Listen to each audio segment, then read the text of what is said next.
Bourbon. Belts. Blockbusters.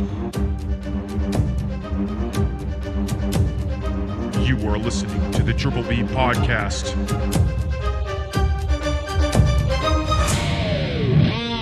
Let's fucking go. Welcome back to another episode of the Triple B Podcast, Bourbon Belts and Blockbusters. I'm Ryan. And I am not the rated R superstar, Tim. Truth. That's a very confusing introduction. But in honor of Forbidden Door and the reunion of Edge and Christian for the first time in years. But let's continue on with the show. What is the show about, Ryan? This show is something that we like to do, and, we talk. And that's pretty much it. Just kidding. We talk about bourbon. We drank on it. We smell it. We swish it around in our mouths. We do belly button shots. Just kidding. We don't do that part yet. That wasn't even choreographed. That was good. We talk about wrestling. Yes, that's our belts portion. And we talk about Blockbusters, which is movies and shows primarily. Yes. And all the news and all the fun stuffs about it. Yes, we do. 3 things we love, and we get to sit here and bullshit about it. That's what we do. Hell yeah. This just gives us a good reason to make funny shit and post it on the intranets. And it's quite fun. Yes, it is. It is a lot of fun. It really is fun. Speaking of fun, we did a cash-in today. What a cash-in. And it was What my a cash-in. It was, yeah. So yes, it was. Please check that out on our socials. Give us a like and a follow. Subscribe, share. You do all that stuff out there. We'll have more fun shit coming out. Speaking of the cash-in, it's time to reveal the bourbon. And we're going to do it. We're going old school, baby. We're going old school. He got it in the actual briefcase. I have not seen it. I don't know what it is. I'm going to get my hydration out of the way. There you go. So let's bust this open. This is Trader Joe's Tennessee Sour Smash Bourbon Whiskey. Interesting. Trader Joe's. I went with a store brand. Yeah. And why I said, pre-show. That's a first, isn't it? Yeah, this is a first. And why I'm a little nervous is this is our first bourbon with a screw top, which, this is like, this is definitely a bourbon on a budget one. But I thought, we haven't done a bourbon from a store with brand label. So I thought, what better time than now? Yeah. Trader Joe's Tennessee Sour Smash Bourbon Whiskey, filtered with Lincoln County process. This is 80 proof, 40% alcohol. The blurb goes like this. Every drop of this whiskey goes through the time-honored Lincoln County process, filtered through sugar maple charcoal before being stored in charred white oak barrels. Each batch is a tribute to the hills, the wood, and the water of Tennessee, so let's all raise a collective toast to decades of tradition as we share a sip of liquid history together. Cheers. I like the blurb. Cheers, brother. Let's try it out. Little Trader Joe's. Hey, that's not bad. It's not bad. It's not very full flavored. Yeah, it's not. It's it kind of does something similar to the. I do want to say this is the first sour mash bourbon we've also had, right? So there's definitely, you get that kind of that specific flavor to it. Yeah. That's not bad though. Yeah. At all. What was the ticket price you said on this? This was like $24. So it was like $30 after you walked out. Tax, yeah. That's not bad at all, especially for bourbon on a budget. Bourbon on a budget. That ain't bad at all. Yeah, man. It's very similar to, what was our bourbon last time? Your last cash-in? Oh, Elijah Craig. Yeah. The Elijah Craig. Where the pop doesn't come until after, the burn. But it's not as strong as that Elijah. So, yeah. No, this is very sippable for sure. Again, I feel like this would be another one. I do think the flavor is definitely a little different than like most of the typical bourbons that we've been having, again, because of the sour mash. So there is that that there is a sourness to it. Yeah. That you don't typically get in non-sour mash bourbons. But I do feel like, just like intensity wise, I feel like, again, this would be another kind of good, like, introductory level kind of bourbon. Yeah. For someone that's interested in starting. Yeah. So, well, not bad at all.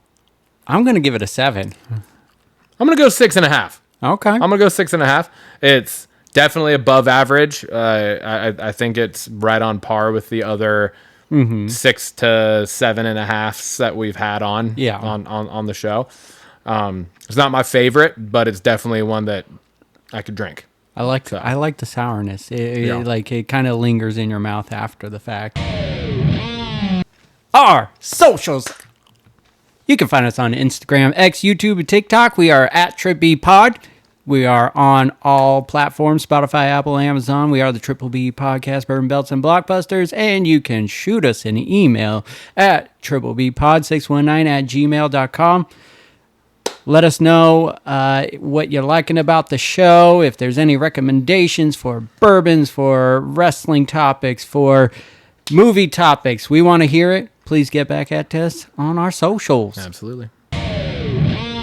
Another week, another fact check. This week I'm up, and all in all, fairly clean. Last week was a pretty clean episode. Not a whole lot I had to do, but it was more of, again, just clarifications of things that I primarily I had said, but what we were talking about. So yeah, not too much. So let's jump in here. During the belt section, it's only one during the belts. The rest were during blockbusters, which I feel like is not usual. I feel like typically most of our fact checks are during wrestling. Winging it on the wrestling most times. This one was, we were just talking about Sammy, and we ended up saying the right thing. I ended up being right with the last title he did hold. I had said, I was like, I'm pretty sure it's the IC. You had kind of floated the idea of maybe it was tag, but the last time he held the tag was with KO, and they won him from the Usos at WrestleMania, which was 2 years ago, 2.5 years ago now. Yeah. WrestleMania. That was 40. No, yeah, 39. Oh, the WrestleMania 39. When they won the tag titles. So, it's over. That's over 2.5 years now. Yeah. Going on 2.5. So, so that was the tag. The IC was the last gold he held. Okay. Next up, you had talked. Now I didn't write it down, and I'm forgetting the name of the movie, but you'll remember it because it was yours. Chris Stuckman. Oh yeah, it was the director for Shelby Oaks. Shelby Oaks, yes. Just clarifying, Chris Stuckman is the name. Okay. You were like, fuck, I don't remember his first name, kind of. You were saying, you're like, I know his last name's Stuckman. Yeah. I just clarify, Chris Stuckman, you were correct when you said it. It is him. He was the YouTuber who's like one of the original that first started reviewing movies on YouTube, and now he's directing movies and giving us something to shoot for. Next up, we were talking about Alien Earth. This is the one that I have a few things about. Okay. Because I had said that Prodigy was like the city, but it was also like one of the three main companies. I was correct in that, but there are actually 5 main companies in Alien Earth, but we really only hear about 2 of them that are really involved so far. So, yeah. So, and that's like the number one that's been throughout the entire Alien franchise, right? So there are actually 5 companies that control the world in Alien Earth. Weyland-Yutani is the company that controls the Americas. Prodigy is a developing, it's a kind of a newer kind of company. They're the ones that develop the hybrids. While the other 3 are named Dynamic, Threshold, and Lynch, and they all control other territories like Europe, Russia, and the Moon. Oh. Yeah. The Moon. But those ones we've heard a lot less about, at least so far throughout the series. So, I mean, we're only 3 episodes in. So, and then that brought us then to talking about the 3 different types of the cyborgs, hybrid, synthetics, right? And I just wanted to kind of do a little clarification as to what the difference between all of those are and what they mean.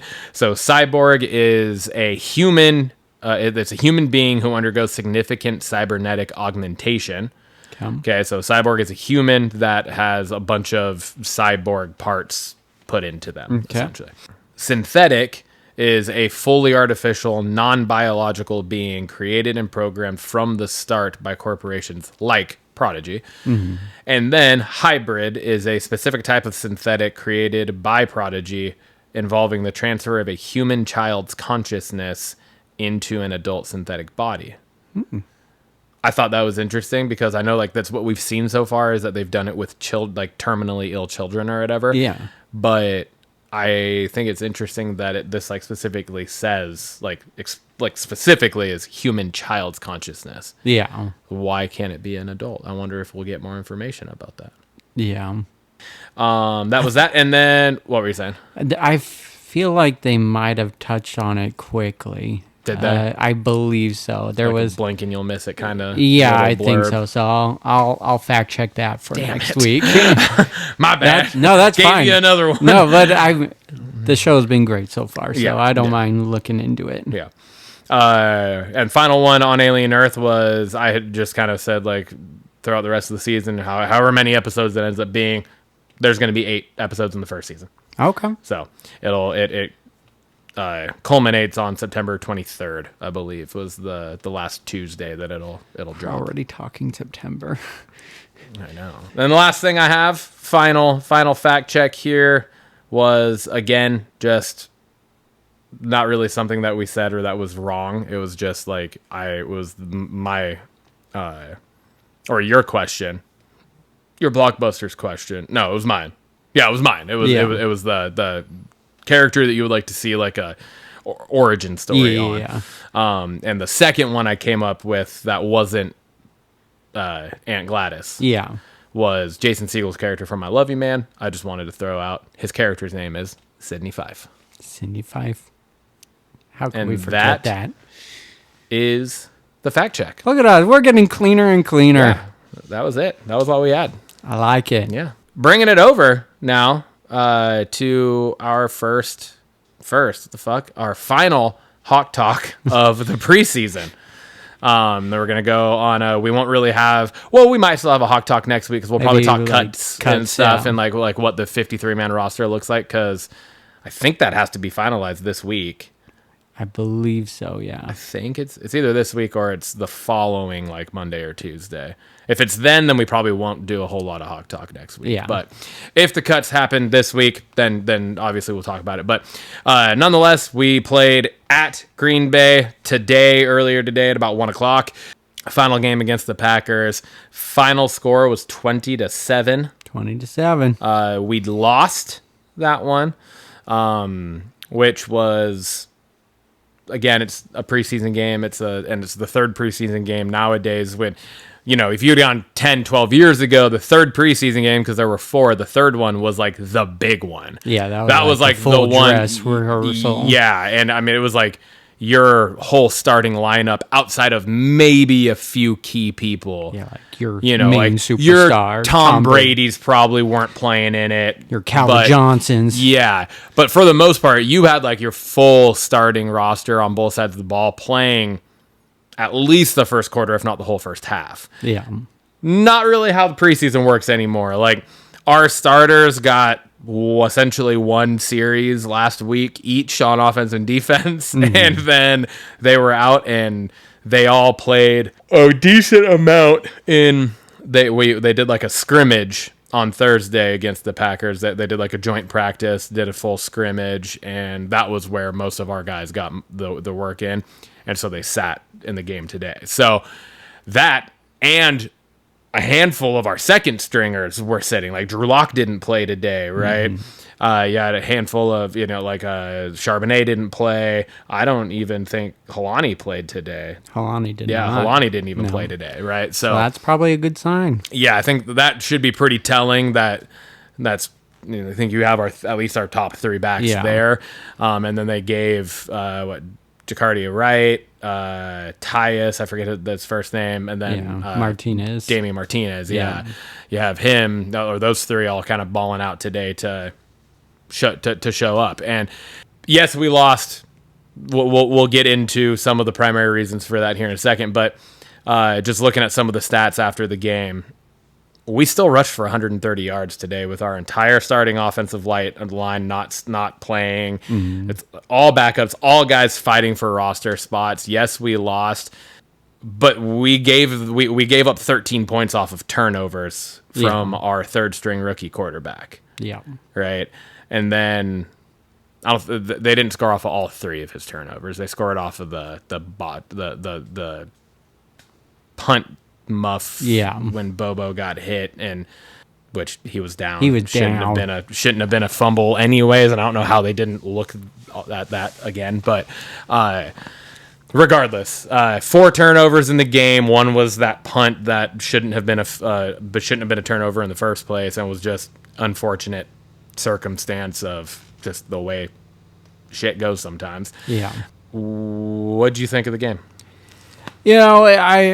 I still want them to win, and so it was just, I got high hopes for Milroe and everything, and so I just wanted to see a little more. But this is like that perfect game. Like, he got to play the whole game, and he got to play against some first stringers. Green Bay had some of their first stringers on that first series, and this is when you get those wrinkles out of the way and whatnot, and so he gets to see not just like the practice squad or defense, his own team playing. That's always going to be like one way. This one, you get to see a million different looks and everything against things. So I think it's great development for him. I still got high hopes for him because he can move. He can really move, and once he starts putting those pieces together, he could be a dangerous quarterback for sure down the line. Yeah.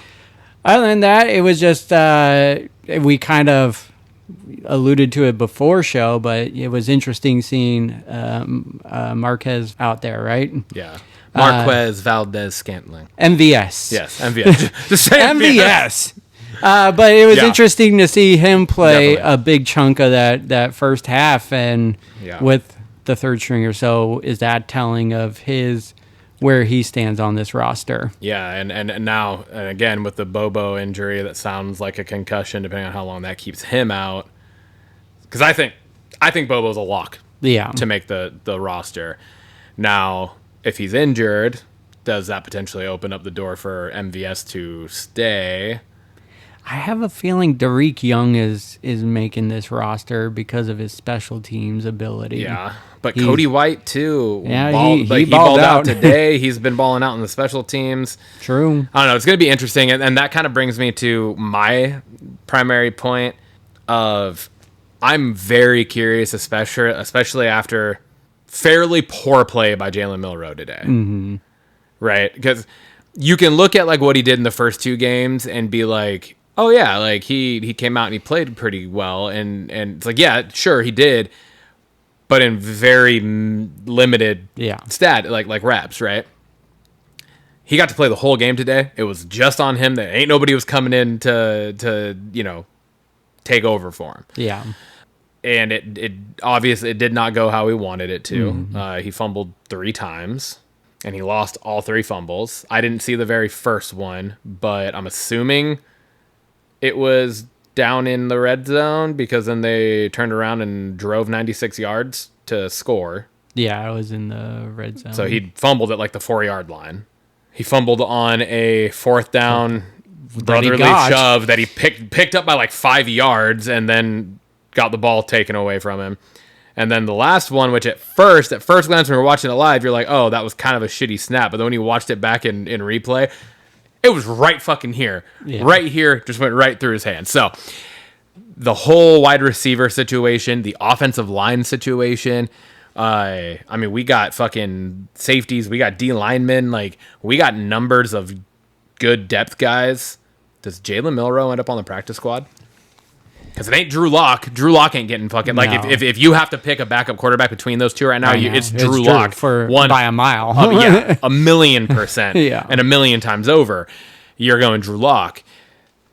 So is there a possibility that Milroe? Because like really, when you break it down, like you want Milroe on this team. Yeah. I like Milroe. I think he does have a very bright future, but obviously he's very raw, and he has a lot of development that he needs to do. He ain't Russell Wilson coming in here in his rookie year, right? The tables are just stacked against him in that regard. And we have a lot of other people that are trying to make this squad, and I think personally, you're going to get more out of having one of these other guys. You're going to get more out of having a Cody White on this team playing special teams than you are having Jalen Milroe either suiting up every week to come in for a single brotherly shove a game or a random Wildcat type package or something, and having Drew Lock be a healthy scratch that week in order for Jalen Milroe to suit up for one or two maybe possible plays, because those are all situational football that might not even happen in a game too. Yeah. That's the thing. Or you have him just be the practice squad, continue to develop, as long as he obviously, like, because you have to cut him to make the practice squad, which is a whole other thing that I think is kind of stupid.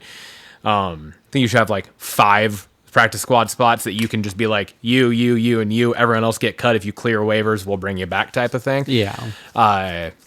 But regardless, do you have him be on the practice squad to continue to develop and keep one of these other guys that you know is actually going to contribute? Because you're not putting Jalen Milroe out on fucking kickoff. Yeah. You know what I mean? Like, is it worth keeping him on the active roster to just have him develop for an entire year, which is literally eating up a roster spot for someone who's not really going to play that much, that could be a big impact somewhere else? Yeah.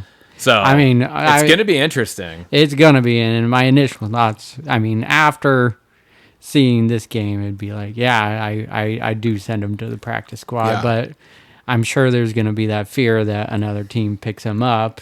Yeah. And then we're without him. I mean, but you're 100% right. Drew Lock is making the team. He's our backup. Yeah. There's just no question about it. So I think you're right, though. I think there's just a lot of other more valuable roster spots right now that need that depth. And the other thing too is, if you look at it kind of in a different version of that same scenario, you keep Jalen Milroe, you cut Drew Lock, try to bring him to the practice squad or something for whatever fucking reason, right? I'm just throwing out scenarios. Yeah. He ain't clearing waivers. No. He's getting picked up by somebody. Easily. Like, automatically he's getting picked up by somebody. With his contract and everything, it's an easy pickup. Yeah. So he goes somewhere else. Now say week 2, Sam Darnold goes down. Now you're throwing fucking Jalen Milroe, who's this raw ass rookie who has no business playing, realistically has no business playing in an NFL game this year. No, 100% no. He proved that today. Now you're throwing him into the fire. Yeah. Where it's so that's where I'm kind of looking at, like, between those two, if you are only going to keep 2 quarterbacks, which one are you more willing to let get taken?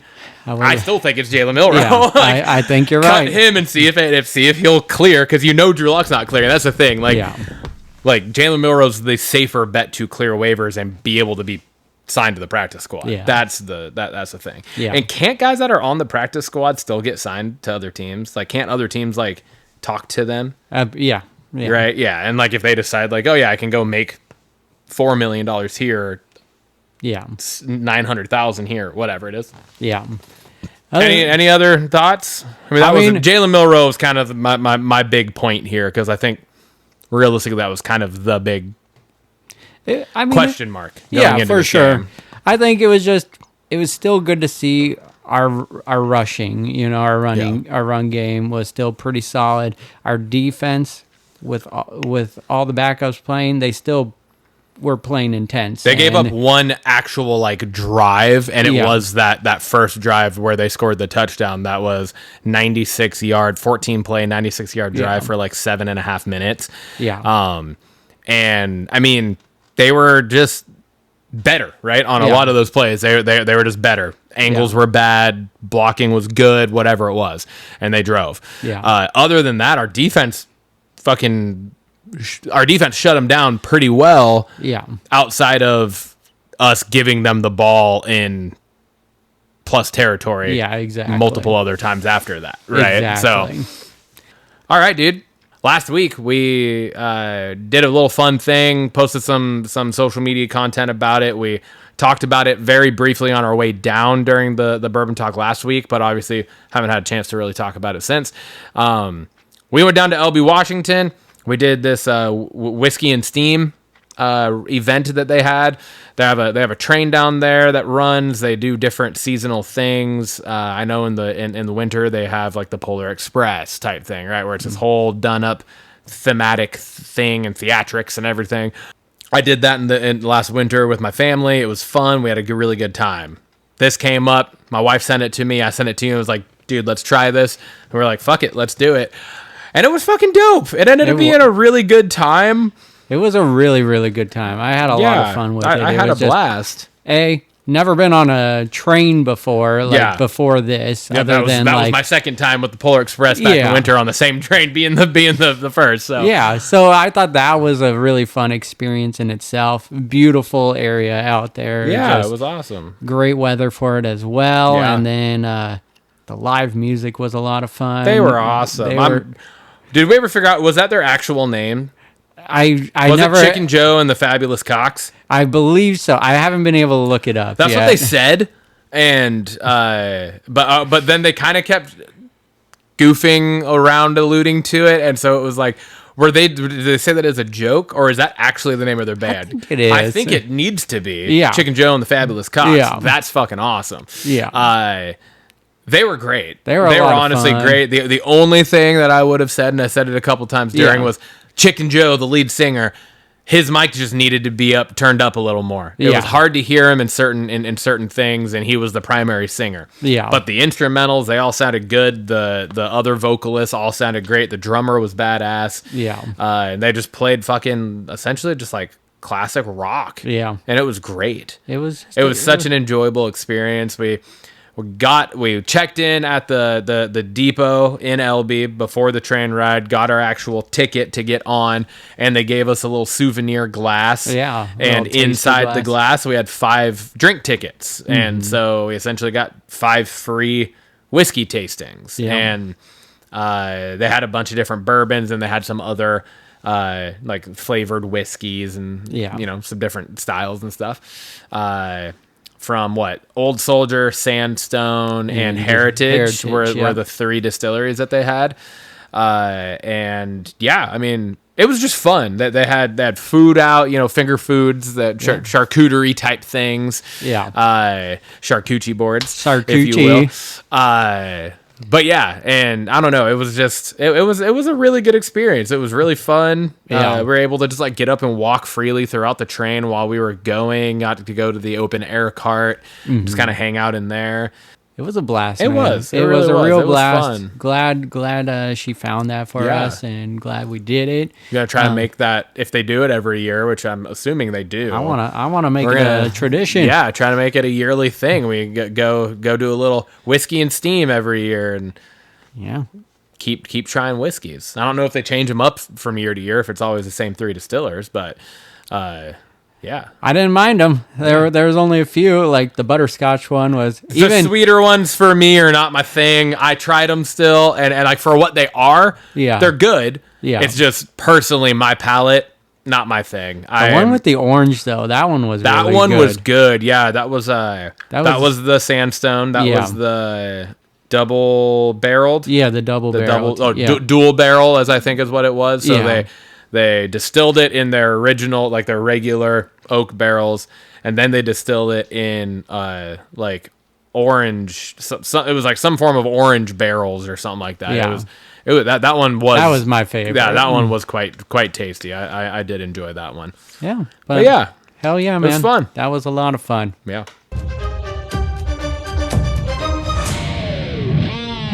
Well, Timothy, that brings us over to bells.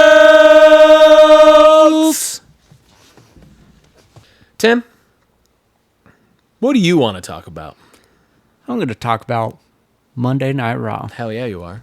We get the continuation of Bayley dealing with her inner demons. We got another promo, and we talked about that last week, how much we were liking that and where this can go. Yeah. We got a little more in-depth look at it, and it's like she's hearing her inner voice, the ding-dong one talking to her. But then you also, at the end of that, I think we hear like the hugger version of her too, it sounded like. So I'm really liking this and very excited to see where it goes. There's not a lot more to really talk about on it other than I really like where this is going. They're not necessarily the same vibe, but it has a very kind of reminiscent feel of the first Wyatt 6 video packages. Yes. Right? Like where it's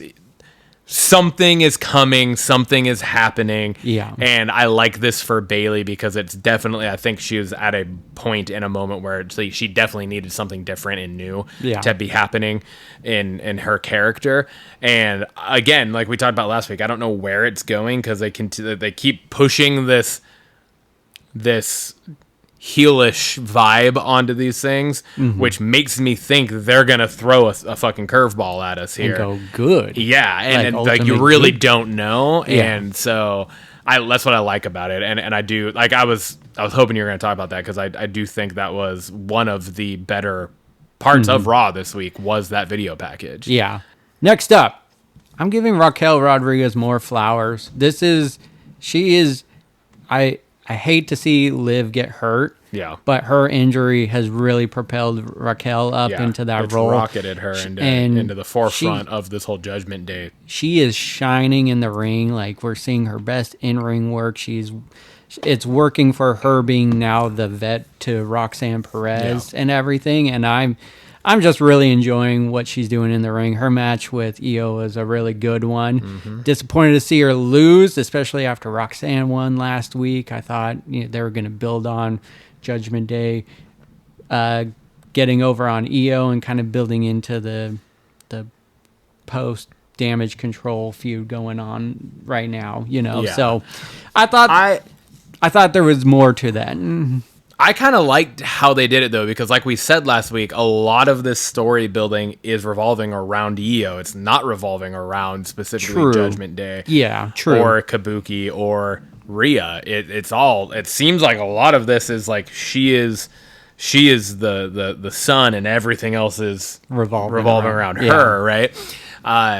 And so I didn't mind how that played out. I thought it was actually kind of a good change-up because I went into that match expecting them to knock Io off again. Yeah, that's true. And so I was like, oh, that was actually... I kind of liked that Io ended up fending it all off and winning on her own without any help or any sort of interference or anything, right? While you had Roxanne out there, she had to fight that off. Then she picks up the win still, but then gets beat down after. And I felt like this was the perfect way to continue that story growth with Io because you have her and Rhea stand tall together, friendly.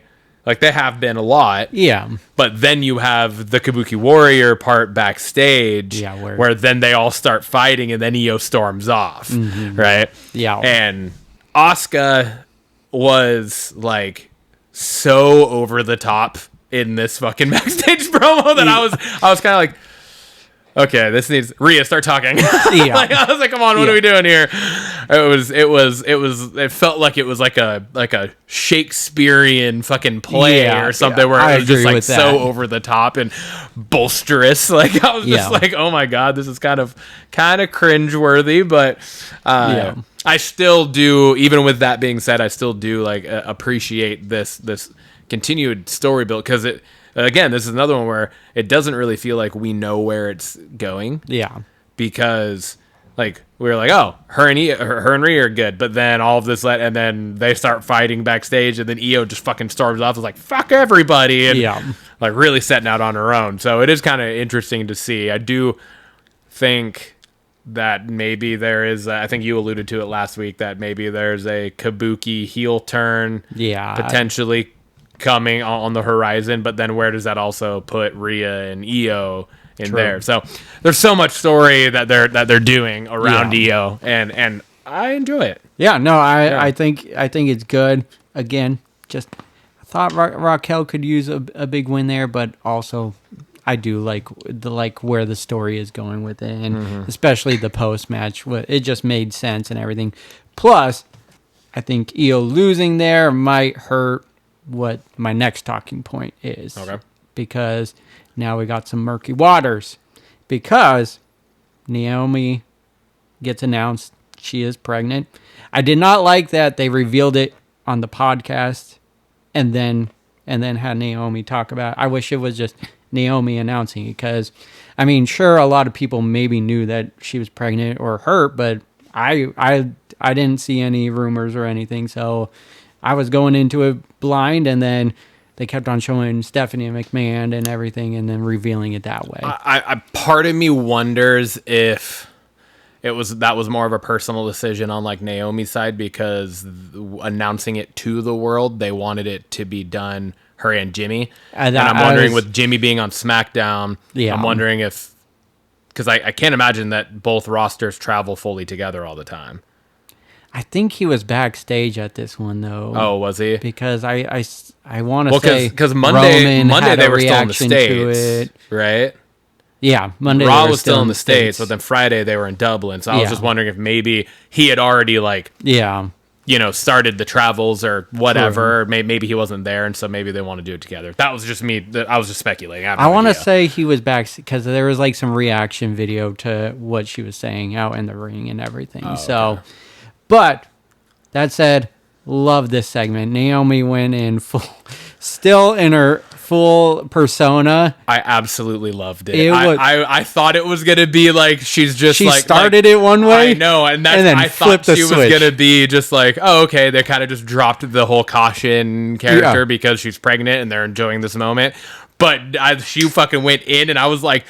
I was sitting on the couch and I was like, let's fucking go. I was like, this is awesome. This is like the best fucking thing, because then it was like she was still in that heel character, but she's getting cheered for. Yeah. Because everything she's saying is like, y'all got a little over 9 months to do whatever the hell you want with this, and then I'm coming back for what is mine. And it was just like, fuck yeah. Yeah. That was awesome. I mean, because her little fucking cackle is so annoying. It's very Vicky Guerrero. Yes. Right? Because it's like, you're just like, fuck. But she's like, the bloodline continues. And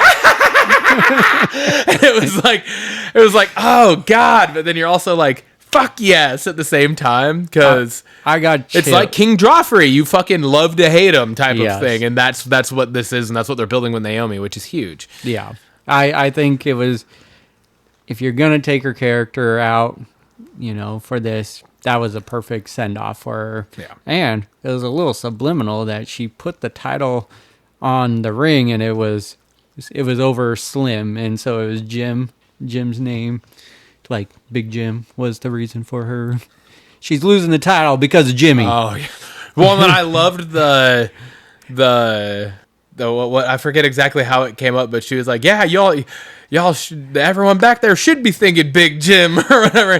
He's the reason we're in this position, that type of thing. I was like, I fucking love it, because they're leaning a little more into the R-rated type of moment there, obviously, talking about the little flex they get on Netflix that they can kind of bend the rules. And that lastly brings me to the main event and just the vision and what we got with Jay Uso this night, and the continuation of build up to their Fatal 4-Way. But the main event was Extreme Rules. I thought that was a good twist to the main event, because it felt very like, well, we know what we're going to get if it's just a normal match. But then you throw in Extreme Rules to it, it kind of like, it gives a reason to allow everyone to come out, which was inevitably going to happen anyways. Yeah. And lead to a DQ. Can I backtrack? Yeah. And talk about the opening of the show? Yeah. Because that's I was going to is that what you were going to get to? Okay. Yeah. Because I didn't want to just skip past that, because that was a really good fucking opening promo and everything. Yeah. Paul Heyman going off, talking about himself, ECW, everything, right? Tommy Dreamer. He was still alive. I know, but I was like, because Paul Heyman and Tommy Dreamer are like really good buddies, as far as I know, right? From what I know, yeah. So it was crazy to hear him like talking about all the guys that says late great Sabu, inventing moves no one had ever seen before, blah blah blah. The late great Tommy Dreamer. I know he's not dead, but he should be. And then Braun's like, wait, he's still alive? And he goes, and then this was the part where I was like, fuck, because Paul Heyman goes, yeah, unfortunately. And then turned back and I was like, God damn. He went hard at Tommy Dreamer. They were pushing some boundaries on this for sure. But it was a great opening segment. Yeah. But that's what you get with Paul Heyman. And it's a Philadelphia crowd. So it was a good way to hype up ECW, but then kind of like be a heel about it and be like, shut up, Yeah. you know, and Yeah. everything. And I really enjoyed that. Then you fast forward to the main event, and it was a pretty cool match. I liked the Extreme Rules. Yeah. There was that scary moment. Braun went over the rope and hit the cart. I was just like, oh shit, is he I know. injured? And he either sold it really well. When you looked back at the slow motion replay, you're like, oh, he literally landed like as perfect as possible to not get hurt. Because it was like primarily what his legs ended up hitting was the trash can. Yeah. He didn't even really end up hitting like the edge of the cart or the rim of a chair or anything. It was like the trash can kind of folded in. It was actually like the cushioniest part of the fall that he could have hit. It was like, oh, whew. I know. But, I mean, he Dodged sold the the bullet shit there. out Yeah, of he it did, after that. And so, well done. And then, I mean, all hell breaks loose before the match officially ends, and you even get Roman Reigns coming out, and that was actually shocking too. Yeah, I was like, he's fucking gone filming. Yeah, fucking Street Fighter right now. So I was like, we're not gonna see him again for a while. And the crowd's chanting OTC, and I was like, he's not fucking coming out. And it was doo doo doo, and I was like, wait, what the fuck? I was like, that motherfucker is here. Goddamn. Yeah. Okay, you're surprising me, Roman. I'll give you that. You're surprising me.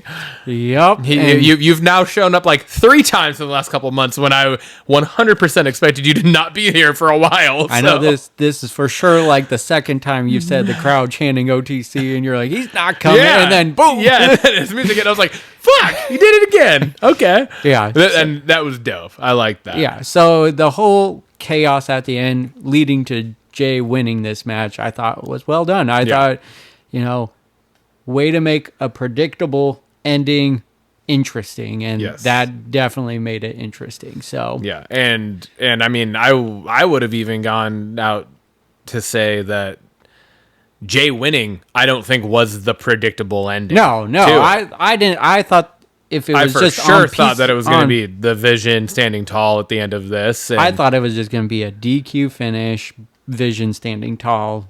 If it was just a regular match. But even with the Extreme Rules match, that in and of itself plays more into the favor of the Vision, right? Even with LA Knight and CM Punk, it still was just like, oh, because you knew they were going to get in their own ways of helping out Jay. So and like not in any way, shape, or form expecting Roman to be there at all. That was the perfect wrinkle. Yeah, and I also think that's the way they did it was probably the best way they could have done it to also let Braun lose clean but protected. Yeah. For sure. Because it wasn't just he lost outright 1, 2, 3 in the center of the ring, but it wasn't without the things in the middle. You know what I mean? SmackDown, what do you got? Bringing it over to SmackDown. I'm gonna go a little out of order here. Yeah. Just because I don't want to end on negatives.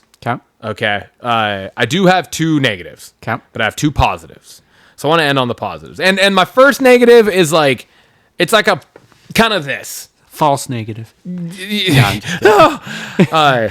But yeah, so first thing, Cena is still fucking great on the mic. So good. He's too goddamn fucking good. It's fucking insane how good he is on the mic, right? Absolutely just fucking buried Logan Paul. Oh, yeah. Which was fantastic. And he built him up a little before burying him. Yeah, exactly. He did. And then absolutely. But that's classic Demolished Cena, him. right? It's classic But I Cena. thought that led well to the overarching of the night. Yes. And again, this brings me to... Yeah. And so... I got a couple different things here, and I'm going to throw Cody into this because he was absent from the show yet again. And I still think that this kind of plays into Cena still, because he beat Cena in that fucking fantastic match at SummerSlam. Absolutely great match. It's the best match John Cena has had in fucking years. Oh, yeah. Like, from start to finish, just absolutely... It was a masterclass of a street fight, what a street fight can be, right? Yeah. It was so good. You win the WWE title back, and we've talked about it every week since. And there has been absolutely zero anything from Cody about this. Yeah. About what that meant, how hard it was, the battle that it was, Yeah. what it means going forward. There's been nothing. The no hesitation. He has now all been that. absent for 2 straight weeks. Now, I know what it's for. It's because he's filming Street Fighter also, because he's Guile. Mm-hmm. But still, it's like at least the first week back, you should have had him give some form of fucking kudos to this match before the Logan Paul Drew McIntyre tag match that took place. Yeah. Right? Then that led to you fucking taking the WWE champion off of TV for what's at least these 2 weeks, if not longer. Yeah, because now they're overseas. I can't picture him going over there. Because they're not even fighting at Clash, are they? Yeah, no, not announced as far as yet. we know. Yeah, so it's like, what the fuck is going on? So that part is, I'm just like, what the fuck? Mm-hmm. I didn't think too much of it originally until you brought it up, and I was like, oh yeah, that's a good point. And now it's just like festering and building, and I'm just like more annoyed. Cody's ruining wrestling. Yeah, John Cena Cody. didn't. God damn it. John Cena didn't ruin wrestling. So there's that part. And then the very closing moments of SmackDown, you have, again, another blinding absence since SummerSlam, is Brock fucking Lesnar. Mm-hmm. And the first thing we've actually heard of him outside of 2 weeks ago, Cena calling him out in the promo, that first promo after SummerSlam, you now have Aldis approach Cena as Cena's walking out of his dressing room saying, hey, I just got off the phone with Brock. And to me, like, that was kind of weird. I didn't like that. Like, hey, I just got off the phone with Brock. Brock's not the type of dude you're just on a fucking business call with. Like, that doesn't make sense. Like, I talked to him. This is what we're going to do. Right? Like, no, this is like Brock attacks. That's what he does. Yeah. Right? And he forces his hand and makes things happen. So I didn't like that. But then it's like that you just use that vignette essentially to then lead to another fucking out of nowhere bionic fucking hand knockout punch from Logan Paul, which is, I fucking hate that too. We've had too many fucking knockout punches being somebody's finisher. Yeah. And then he doesn't even use it in a match. No, that's true. He never does that in a match. That's true. So it's like, it doesn't even make sense. It's just because they're like playing into the boxing that he doesn't even fucking do. Like, that's his brother. Hello. Like, has he boxed? Sure, but that's not what he's not a boxer. Yeah. It's just, I don't know. The whole thing, I was just like, what the fuck, man? It's just, I feel like it's just tough angles to drive. Yeah. Here. Because everything I'm reading online is that we're going to get the Brock Cena is going to be at WrestlePalooza. That is going essentially head and head with AEW's All Out. Yeah, All Out. Yeah. Because everything I'm reading is that WWE and TNA are like trying to put their foot on AEW's throat to kill them. I mean, yeah. I mean, they're counter programming them on every, like, there's a NXT event tomorrow against Forbidden Door. Yeah. There's WrestlePalooza now, and Yeah. It's interesting. It is. But I mean, I agree with you. But why would you not build that now? Yeah. Because now you're going to have fucking Clash is the last day of August. It's the 31st. It's a week and 1 day, right? Yeah. It's next. WrestlePalooza is on September 20th. Yeah. That's 20 days. That's only a 20-day build for this fucking match. Yeah. And you're not going to tell me that SummerSlam counts as this build because there's been nothing about it in between. Outside of Cena saying, if you want some, come get some. There's been no other build to this. I feel a like 20-day build, which is 2 fucking episodes of SmackDown, Tim. Yeah. I feel like the phone call is a hint that he's going to be in Paris and maybe cost Cena this match against Logan, kind of give Logan a rub, losing or winning against Cena, and then Brock demolishes Cena, leading to it. But I get what you're saying. I know, but then are we going to go another 2 weeks without seeing Brock again? That's the thing. Yeah, probably. But no, I 100% was like, Brock wouldn't call anyone. Like, No. That's not a thing where he's calling all this for anything. Yeah. So, but yeah, no, I definitely I'm agreeing with you on a lot of fronts. I can see where maybe they're building Brock without him being there, but why is he not there? Yeah, I Why? don't know. Yeah. I want the actual explanation. Why is Brock not there? You already fucking brought him back. Fuck the controversy shit with the Janelle Grant case. You already fucking brought him back to TV. Now that's all out the window. Yeah. You're not saving yourself. The people that feel the way about it that they feel already feel that way. So fuck them. If you're going to lean into this, fucking lean into it. Don't sugarcoat it. It's probably just everyone's on these limited time frame dates where they only show up certain dates, and so I'm sure that's part of it. All right, anyways, moving on to my next thing. Like I said, that was a little like this. Yeah. What a lousy fucking main event. Oh, yeah.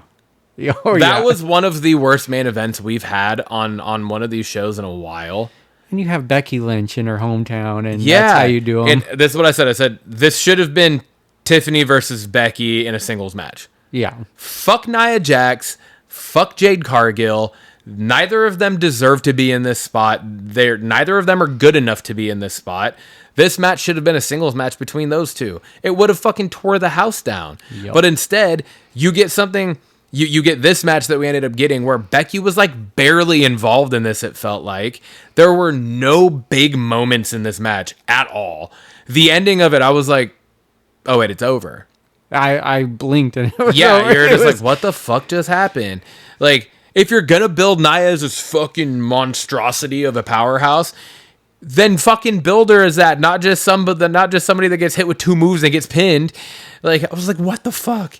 It was so pointless. It was so fucking stupid. I hated every fucking second of it. I was just like, oh my god, this is terrible. It didn't do anything to build fucking Jade either. No, that's the thing. It kind of ruined the opening segment. I loved the opening segment of the show. With Becky opening, but then it quickly went down. As soon as Nia's music hit, it was over. And as soon as she came out, it was over. She's the worst thing in the women's division. And then they made it my favorite, where they just throw together tag teams for main event. So, I agree. Good things. Bringing us back to that opening, which you just alluded to. Becky's too fucking good, man. She really is. She is so good in this fucking this. And I wrote this before I even knew what was coming. I wrote Becky's too fucking good, and Becky versus Tiffany is something we need soon. Oh yeah. And that I wrote that before Nia's music hit. Yeah. Like, I want Tiffany Stratton versus Becky Lynch. Let fucking Becky drop the IC, come to SmackDown, let her challenge Tiffany for the women's championship, because that match absolutely will tear the house down, and I feel like we're truly running on limited time with Becky. Mm-hmm. So like, that's something where like we're gonna get the best version of this match in the next year to 2 years, and then after that you're gonna be looking at Becky probably working her way out. Yeah, and very limited schedule. Very limited schedule, and not going to be putting on the types of matches that she still can, that she has proven she can with Bayley and Lyra and everybody so far.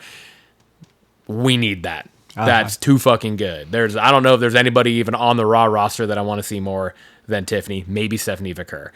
Yeah, but that would be a banger. Yeah, that would be a banger. But I think Becky versus Tiffany, like Becky, like to have Becky as the vet versus Tiffany as the newbie. That is the fucking SmackDown match I want. Excuse me. That's the SmackDown match I want.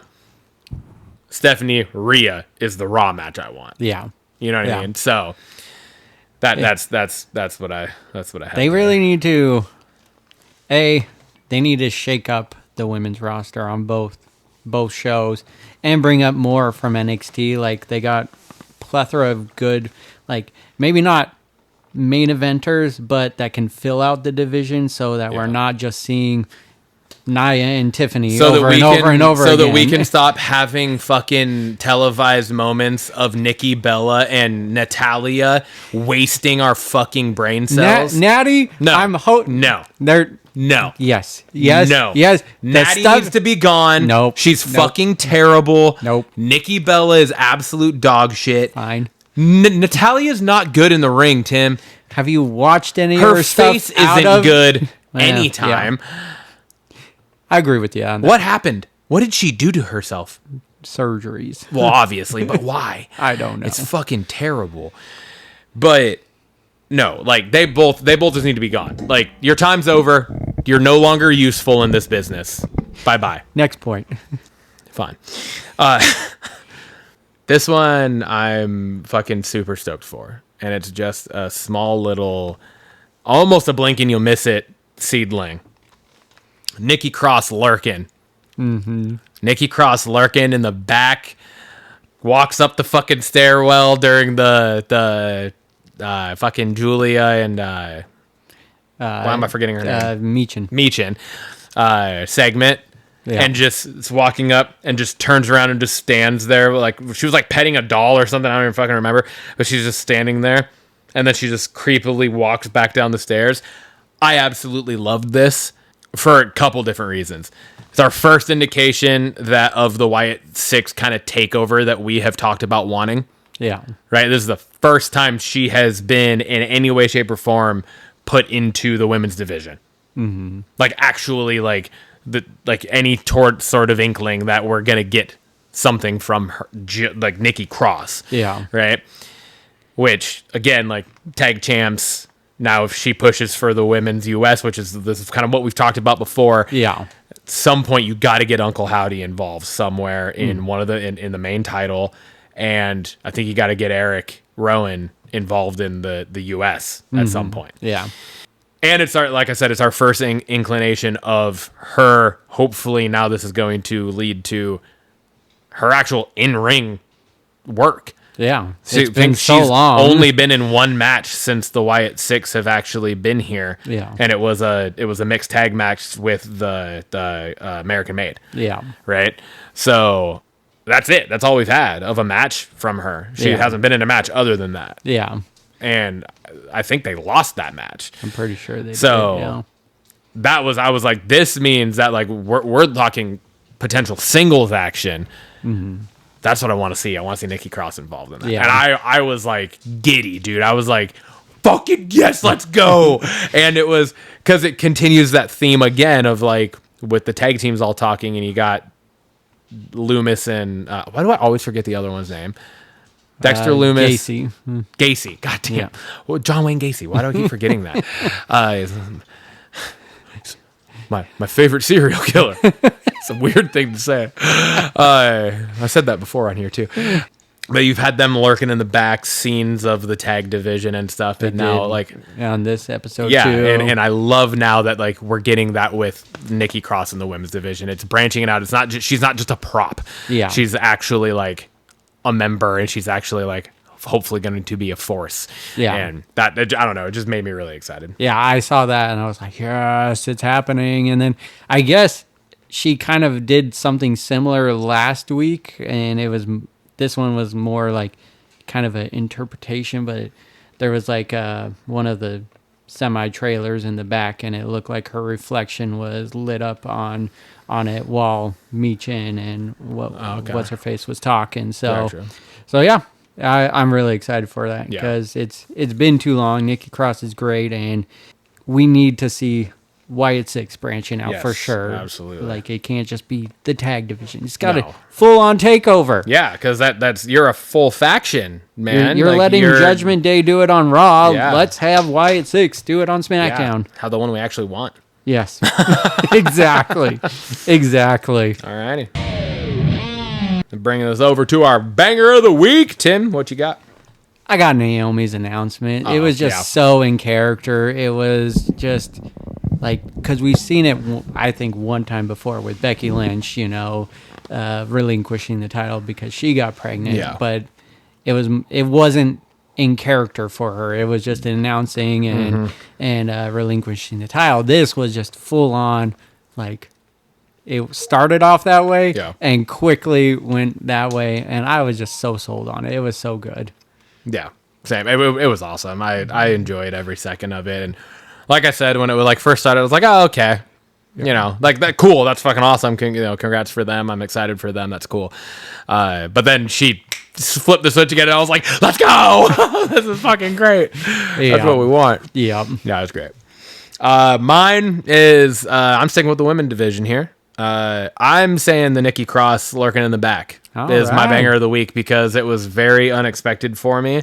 Mm-hmm. I didn't see it coming, and it's everything that we've been talking about since this entire White 6 thing has happened and started.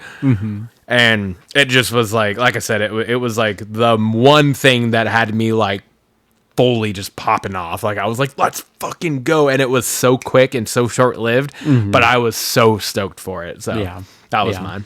I like it. Belts question of the week this week. I posed this. Hopefully it wasn't worded too poorly. Hopefully you fully understood what the question was asking. I think what you were saying was put one in place of another, essentially. Yeah. So I said, is there a wrestler whose career should have been better, but it wasn't, that you would switch for someone whose career did pop off, but probably shouldn't have? So yeah, well, is there a wrestler that's down here that you would switch for someone that was up here that you don't think should have been? Yeah. And you'd swap them. So I chose Ken Shamrock. Okay.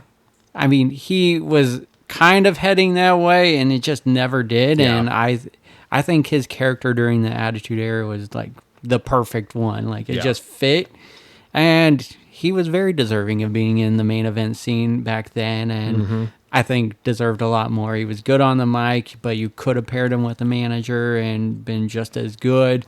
It would have just been great to see where his career could have gone if he was a little bit higher in that main event scene for the World Heavyweight title. Who I'd switch out of that kind of where they did hit the upper levels is Alberto Del Rio. He just never really did it for me. Like, yes, he was good in the ring, but character-wise, like heel or face, I was just not really into his character at all. And 100%. He won Royal Rumble. He won, a few heavyweight titles, and it was mad to me. It was just like, all right, man, I'm over it. Yeah, I agree, 100%. What about you? I'm going to start with the negative side here that I said first. I said the character or the wrestler whose career I would have switched would have been the Great Khali. I was going to say you should not be able to choose him because it's just so obvious, but I'll accept it. But yeah. Because he definitely deserved nothing. He deserved nothing of what he was. One of the worst in-ring workers that we've ever seen. Like it was so bad. And then, like, even the mouthpiece that they had for him was bad. Like, none of it was good. The whole thing was bad.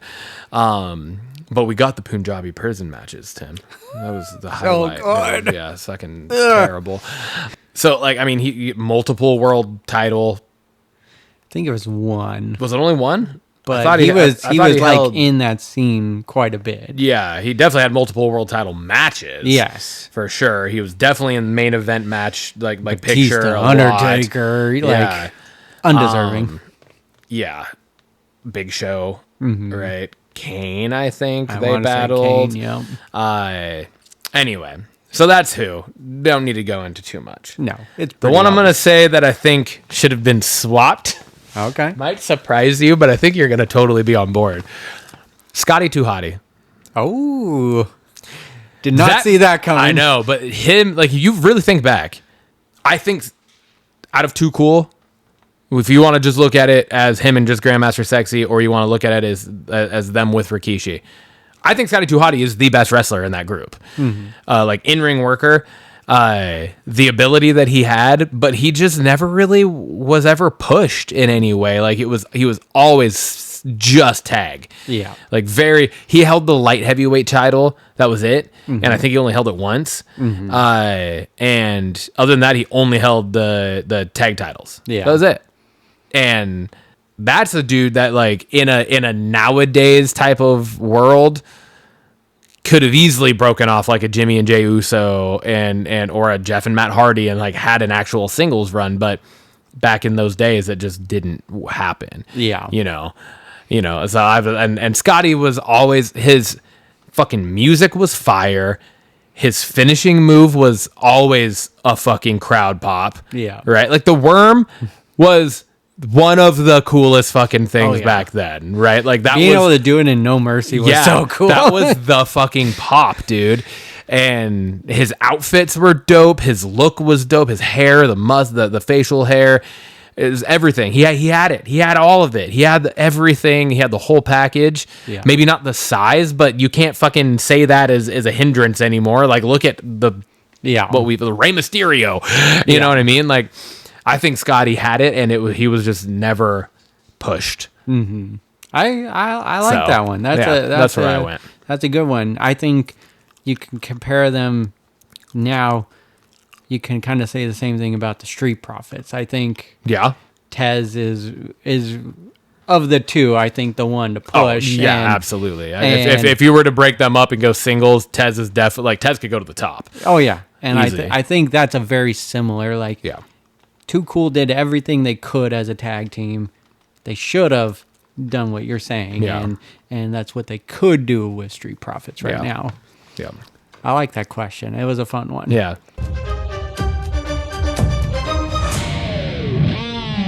Bringing us over to Blockbusters. Alrighty, first up on the docket, we got Black Rabbit. I posted this one on here. I'm so stoked for this. I listen. I know you do too. I don't know how like up to date you are with it all, but the Smartless podcast with Jason Bateman, Will Arnett, and Sean P. Hayes. Few months ago now, I think it was like an April episode that they dropped, maybe May. It was during tennis season. Jude Law was on it.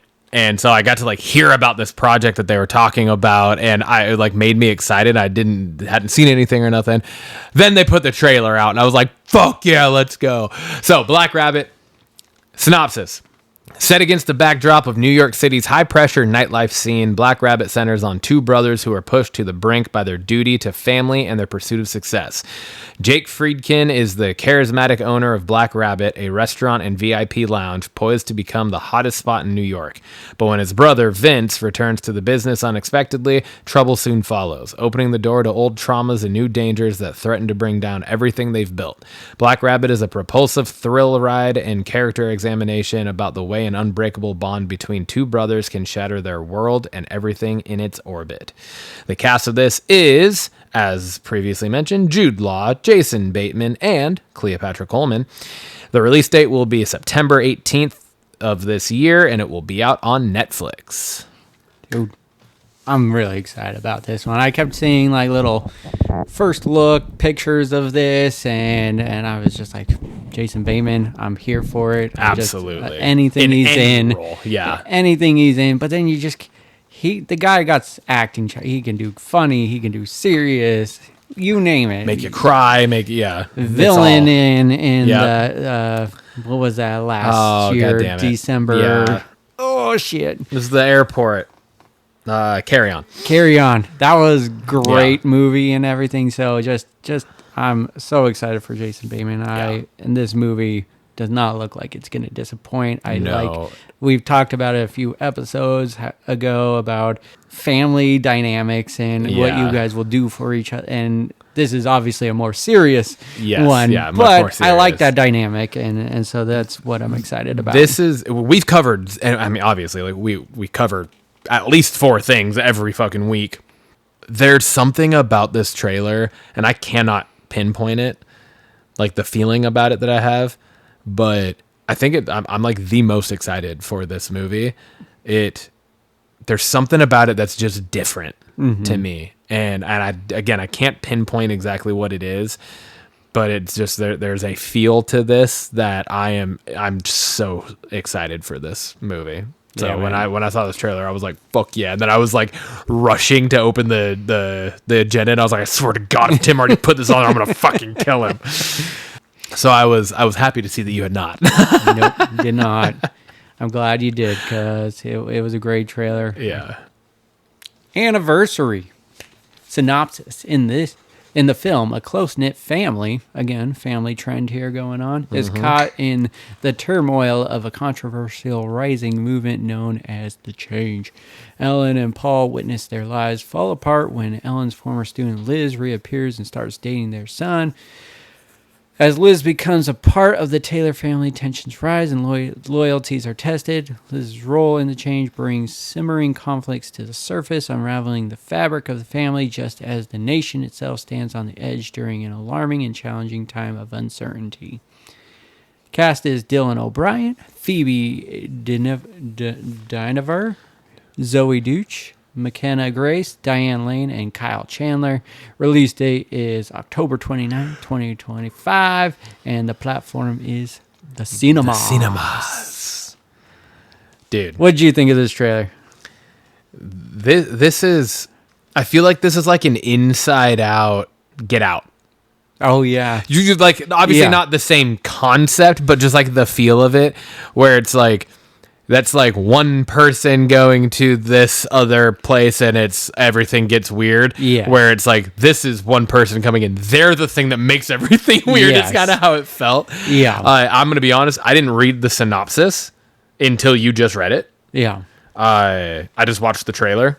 And I didn't even fucking realize the change thing and like now I'm like, oh fuck, now that makes more sense because the trailer like alludes to things, but it doesn't. At least I didn't fully hear it outright in the trailer, and that there was like this, I mean, almost the turmoil of a controversial rising movement known as the change. That sounds like a cultish type of thing happening, right?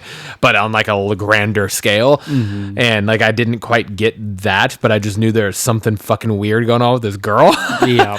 But now that you read that, I'm like, oh shit, cohesive, Bringing it together. yeah. Oh man. Like I said, without even reading the fucking scenario, the synopsis and watching the trailer, I was like, "This looks fucking wild." I'm in. Yeah. I'm here, and what a cast, dude! I was gonna. God that's my damn. note. Is just the Dylan cast. O'Brien, Diane fucking Lane, Kyle Chandler, Zoe and Deutsch, McKenna Grace, and then Phoebe Denevor, however you say the last name, don't know. Yeah. But yeah, they're all. I've seen every single one of them in something else, and have enjoyed all of them in something else. So, Love hell me yeah. some Diane And Lane. So the sister that goes missing in the trailer is from the final season of You. oh yeah. She's the girl. Yeah. Yeah. Yeah.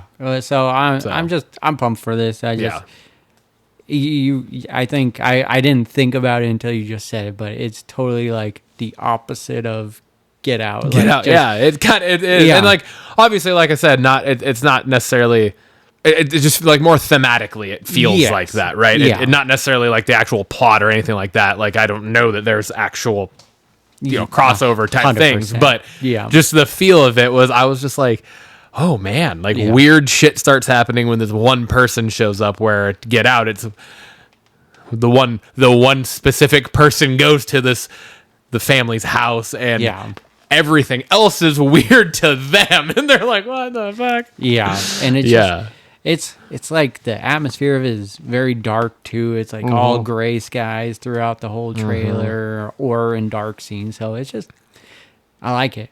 And then you kind of have that scene with Diane Lane where she kind of flips on Dylan O'Brien. Yeah. And you're just like, oh, maybe the mom's crazy too, kind of thing. Like, I don't know. It was a lot going on in the trailer, and I'm just pumped for it. Well, and it seems very much like the mom knows what's up and knows what, like, she's like educated maybe on this movement or whatever. Yeah. And says that Liz was a former student of hers, so maybe they like covered this topic of what this is or something in the class. Yeah. Whether it was high school or college or whatever it was. Probably college, I'm assuming. And then the rest of the family just seems like they don't know, right? Yeah. They're just kind of like, oh, yeah, going along, and so then it can have that potentially that look where it makes the mom look crazy. True. Kind of how Very in Final Destination Bloodlines. Yeah. Right? Yeah. Like the grandma was like viewed as a nutcase by the whole rest of the family, and like right. this could kind of be an angle that is played into here too. So yeah, a lot of I'm excited for that one, man. And the name Anniversary. Yeah. I mean, I thought it was a weird, because like it is, they're at an anniversary party, but yeah, like, but it's kind of weird that that's the name of the movie. exactly. When then you're I was like, just thinking that when I'm like, We're talking about all of this. All of this other stuff, and the anniversary part hadn't come up once. Yeah. Yeah. All right. We're on the same page here. All right. Next up, we have Ballad of a Small Player. This just looked fun to me, honestly. Seriously. The synopsis of this is Lord Doyle is laying low in a macaw, spending his days and nights on the casino floors, drinking heavily and gambling what little money he has left. Struggling to keep up with his fast-rising debts, he is offered a lifeline by the mysterious Dao Ming, a casino employee with secrets of her own. However, in hot pursuit is Cynthia Blythe, a private investigator ready to confront Doyle with what he is running from. As Doyle tries to climb to salvation, the confines of reality start to close in. The cast of this is Colin Farrell and Tilda Swinton. The release date will be October 29th of this year. Was the one that you just said? The 29th, right? All right. Two good-looking movies coming out on the same day. One in the cinemas, and this one will be out on Netflix also. I was on a Netflix kick this week, apparently. I didn't even realize that. But yeah, dude. Colin Farrell's on the rise again. He is so fucking good. He is so good. It is good. absolutely Starting ridiculous. With the Penguin. Oh, my God. And then he's in the Big Beautiful Journey. Big Bold Beautiful Journey. And then the trailer just looks stunning. Another stunning, like, just visual. And can I just point out, just to bounce off of what you were just saying, those three roles that you just said, so different. Absolutely, like, polar. If you could have three different polar opposites, right? Yeah. Like if life was a triangle, yeah, each of these characters is at the different pinpoint of the tip of the triangle, right? Like 100%, yes. Not even kind of remotely close to each other. Yeah. Right? Like the Penguin is fucking Penguin. He's like a fucking uprising, just completely just a swindler of like a wannabe mob boss that's just like faking his way into everything, right? Yeah. You have the Big Bold Beautiful Journey where it's more rom-com. Yeah, more rom-com style, more of like it seems like swooning. Suave kind of just dude. And then you have this that is like the absolute just unraveling of a human being, it seems like in this trailer, right? Yeah. And like you said, it was like this beautifully shot. Like every scene in this trailer was the scenes of him, especially towards the end, sitting at the poker table and just fucking screaming, was just like, holy shit. The colors they filmed was just like nothing I've ever seen, and it looks so good. What a cool fucking trailer. Yeah. I also want to point out Tilda Swinton. She plays the craziest looking characters too, because her in this, I don't know if she was like in disguise or something maybe in this movie, but she looks she kind of looked like Emma Thompson's character in Harry Potter. Oh yeah, the like more mystical professor, right? She had like the curly hair and the big ass glasses, like that. But yeah, that's kind of not obviously not exactly, but that's kind of, I was like, oh shit, because she had like the big ass glasses, super curly hair, and I was just like, that's not what I was expecting Tilda Swinton to look like, especially when you go from like Doctor Strange when she was the bald, she was I forget the prophet or whatever the fuck, some more kind of unearthly type of being in that as well, and it was just like, whoa. Well, I don't know, it looked good. I had passed this a couple times and was just kind of like nah, and then I was like fuck it, I'm gonna click on it, and I watched it and I was like, fuck, I'm happy I clicked on that because this looks great. That brings us over to a series, and I posted one. It's been a while since we've had a series on the show. It has. And this one's just a weird one. So, Pluribus. Before you get into this, I'm so happy you put this on here because I have been following this a little bit. I have almost put this on multiple times, but I was like waiting for a little more. Yeah. And then they put out the third trailer or whatever. Yeah. And you beat me to it. So I was like, all right. Do it. I mean, before even getting into it, the marketing for this is just top notch. Like, giving you so little. Very little, but like, what the fuck is going on? Exactly. And so. The synopsis and the three trailers meet up in zero way.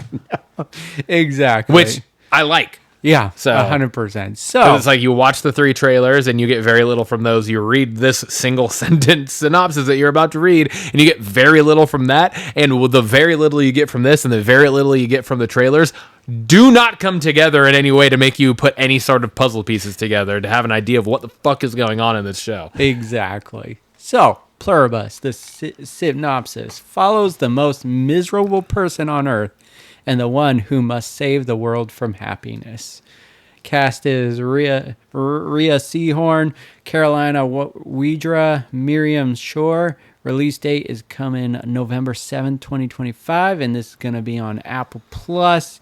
Apple back at it again. An apple a day keeps the doctor away. That's what I always say.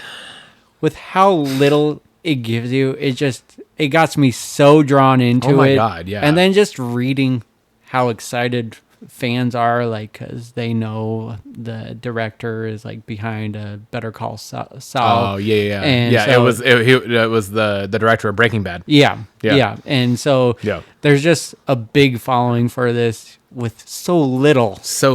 And I just had to put it on there because I'm it's like I'm one of the trailers is literally like the main character chick. I'm assuming it's the Rhea Seahorn. Yeah. I don't know those people by their name, but I'm assuming that's who it is.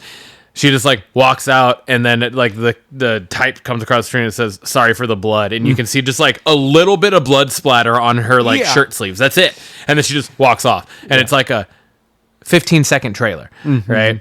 And then you got the donut looking. Well, the donut one, that was the last one though, wasn't that? Wasn't that the third? No, the blood was the last one, the latest one. The donut one was. Oh, the blood was because that's not okay in the order that you put them on. Yeah, I didn't. I put them out of order because this was the. Because I was gonna say the donut looking one was one of like the first ones that I saw. Yes, and I hadn't seen the blood one. So, but yeah, the donut looking one, it literally just like from a far out, she's just sitting there. You just see her doing something, and you're like, what? And then it zooms in, and she's literally just like picking up just like jelly filled donuts or whatever, right? Just picking them up and just putting them back in the box. And then it just pans down and it says, "Help yourself," or whatever. You know, it's like these are donuts. These are for a lot of people. Yeah. But that's what the trailer is. Yep. And then what was the other one? It was the phone number. Call. Oh yeah. The phone number.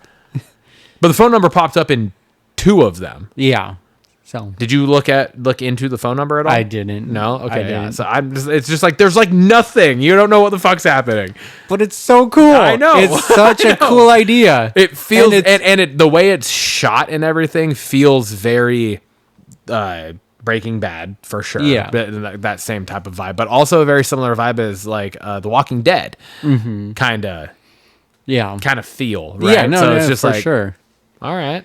I don't know. I'm excited for it. Again, don't know fucking anything about it, and that's why I was like kind of waiting to put it on because I was like, I was like, there's like no information about this. I was like, do I put it on? But I'm like, there's three. They put out 3 fucking trailers, and you still have no information. So yeah. I'm happy you put it on. Fred, what's in the news, Ryan? The news, my good sir. Actually, you're I got the first point one on. So what's in the news, Tim? What's the news? What do we got? What are we following up on? Sir Ian McKellen confirms that he and Elijah Wood will be returning as Gandalf and Frodo in The Lord of the Rings, The Hunt for Gollum, the movie directed by Andy Serkis, Gollum himself. Burns us, my precious. It starts filming in May and is scheduled for a release in December 2027. The return to Middle Earth, and I'm so excited. Yes. Oh, yes. I didn't see this until I looked at the agenda and I saw you put it on. I was like, had no clue. Clue. Oh my God, man. That's fucking awesome. I'm pumped. I'm ready. I'm not like, in my mind, there's like 3 major franchises like this, right? It's Harry Potter, Star Wars, and Lord of the Rings, right? Yeah. Do you agree? Oh, yeah. Yeah. Lord of the Rings is number 3 on my list out of those 3. For me, it's Harry Potter, head and shoulders above everything else for me. Yeah. And then it's Star Wars, and then it's Lord of the Rings. So like Lord of the Rings, it's not like my favorite thing, but I fucking love these movies, this franchise. I loved all 3 of the Hobbit movies. I know those kind of got a little bit of a shit end of things. I thought they still were so cool fantastic. movies. I thought they were great. I thought they did a really good job of like explaining history and the whole world and everything. But yeah, this is so fucking exciting. Yeah. We're getting two of the OGs back. I don't know what all this is going to be. It says A Hunt for Gollum, so I'm assuming Andy Serkis is directing, and I'm assuming he's going to be back as Schmeagol. It's got to be, Gollum, right? Yeah, it's A Hunt for Gollum. And like, why are they hunting for him? What's the point? I don't know. I'm excited. Yeah. There's a lot of questions that I'm stoked for. So I know you haven't watched this yet. Thank you. Yeah, I'm glad you know that. Because we've talked about it. But I really hope you do, because you will love. You're gonna love this show. Like straight up, you will fucking love this show. Fallout, you gotta watch this. Okay.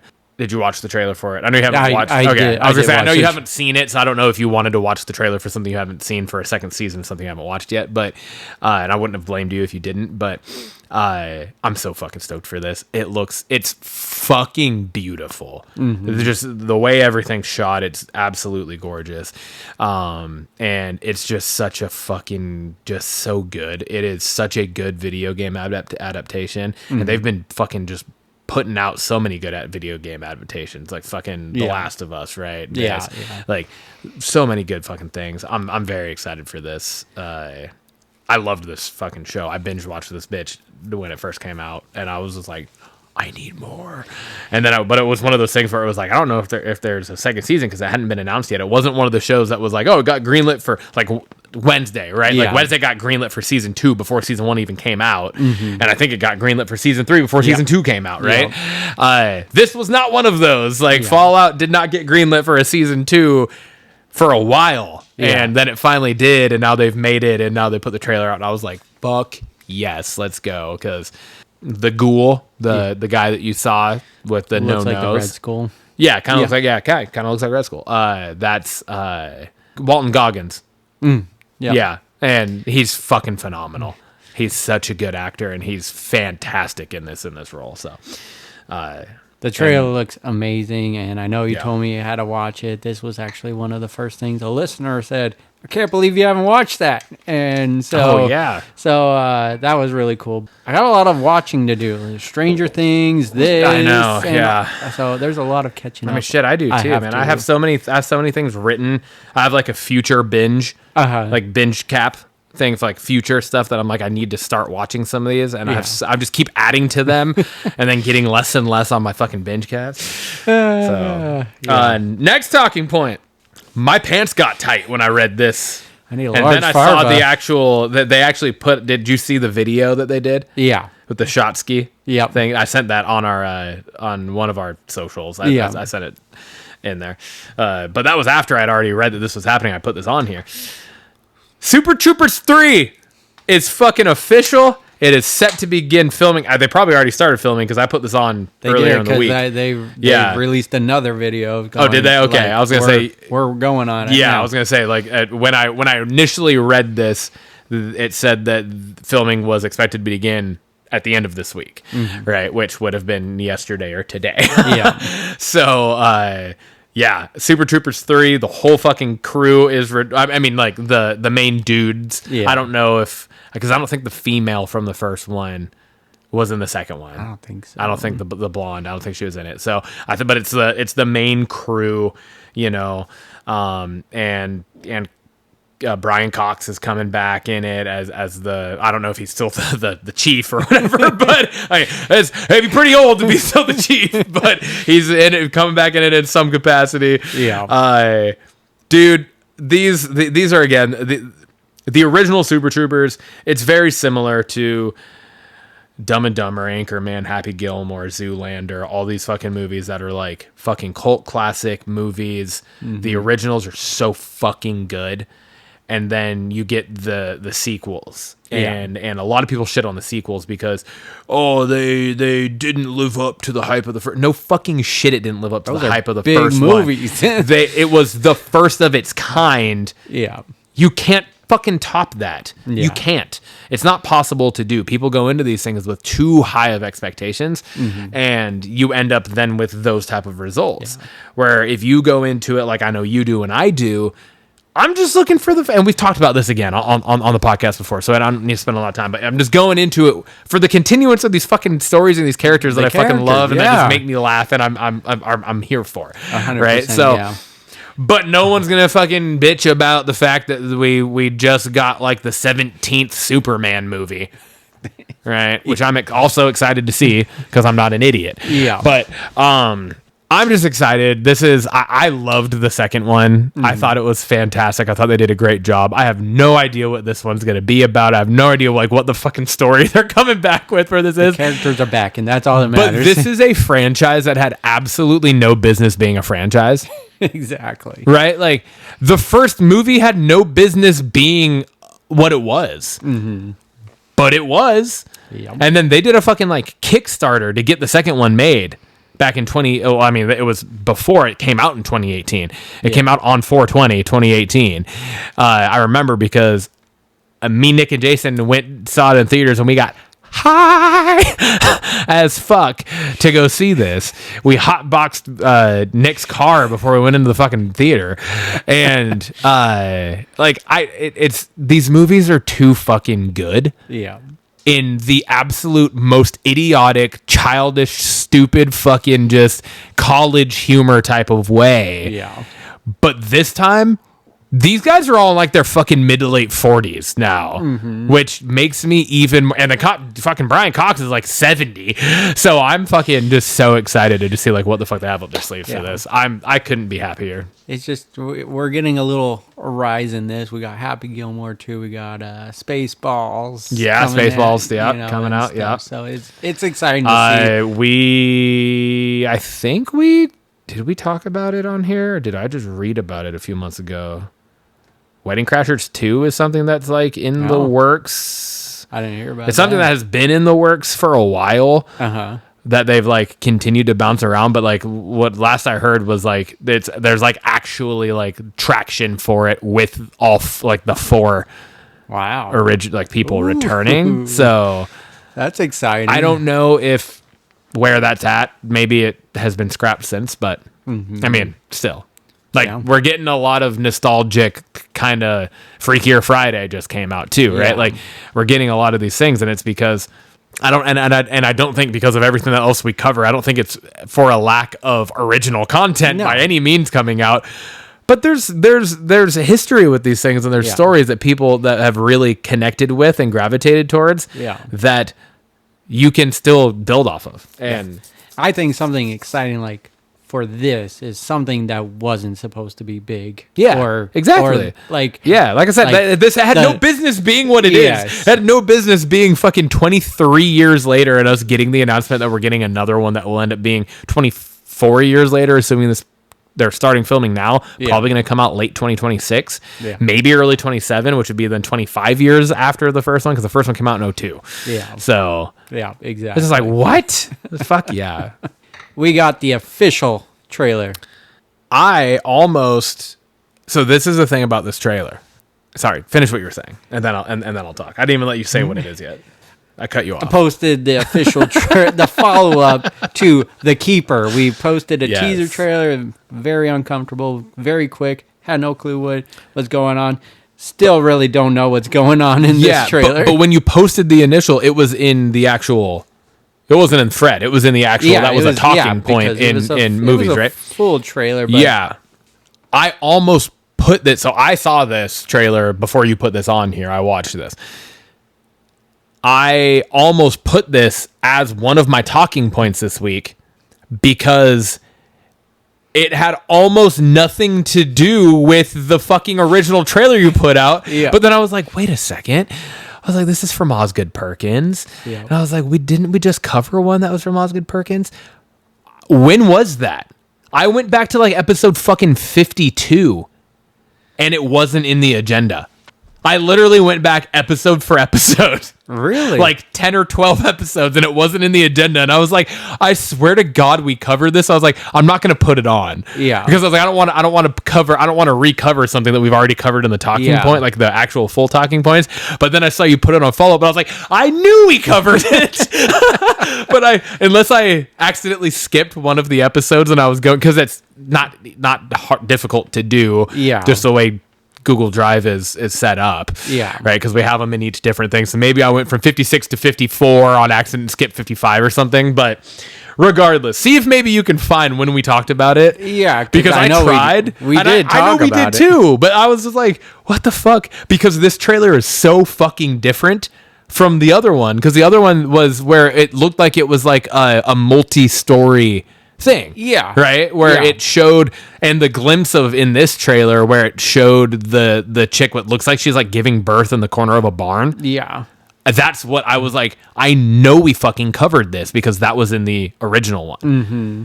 Yeah. But that was like that was like it. That was like all I got from the original one, really. There might have been small little crossover pieces, but it felt so different that I was like, oh, fuck, this is a brand new fucking thing. And I almost put it on and I was like, wait a minute. And then I went through a whole rabbit hole. I couldn't find it. So I was like, I'm not trusting myself.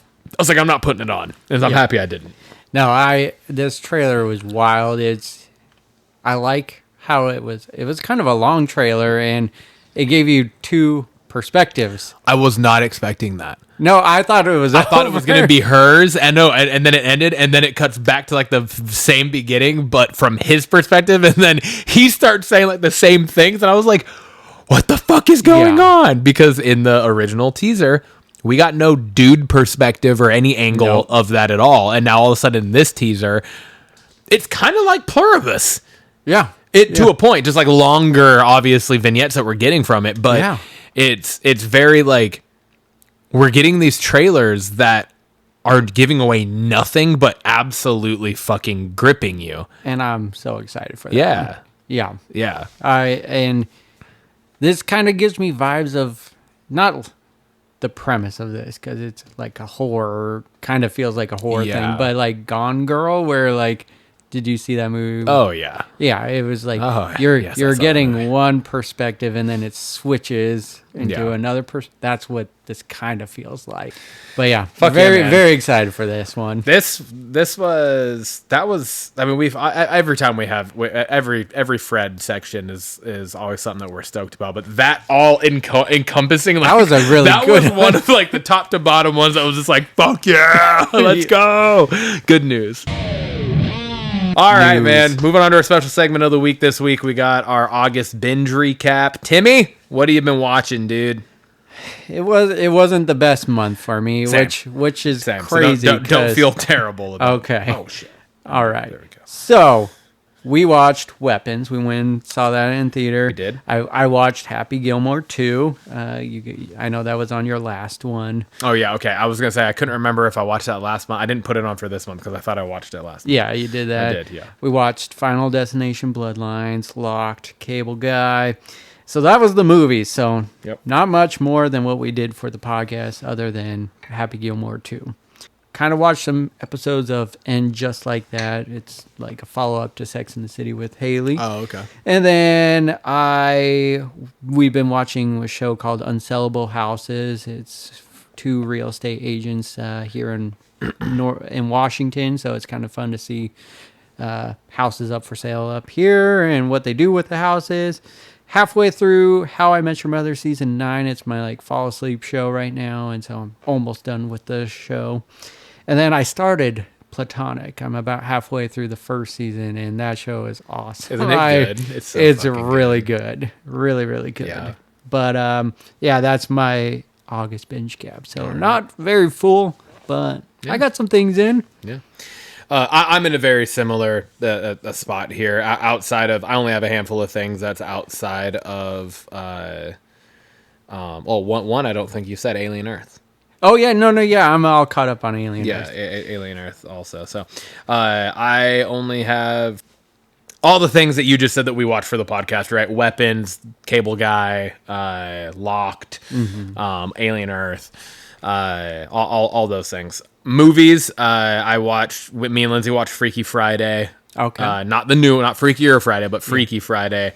And I know I told you, and you were like, what the fuck? I'm like 99.734 sure that was the first time I've ever watched that movie. That's so wild. And I know it's so wild to me too, because if you would have asked me a month and a half ago, I'd have been like, oh fuck yeah, I've seen that. Yeah.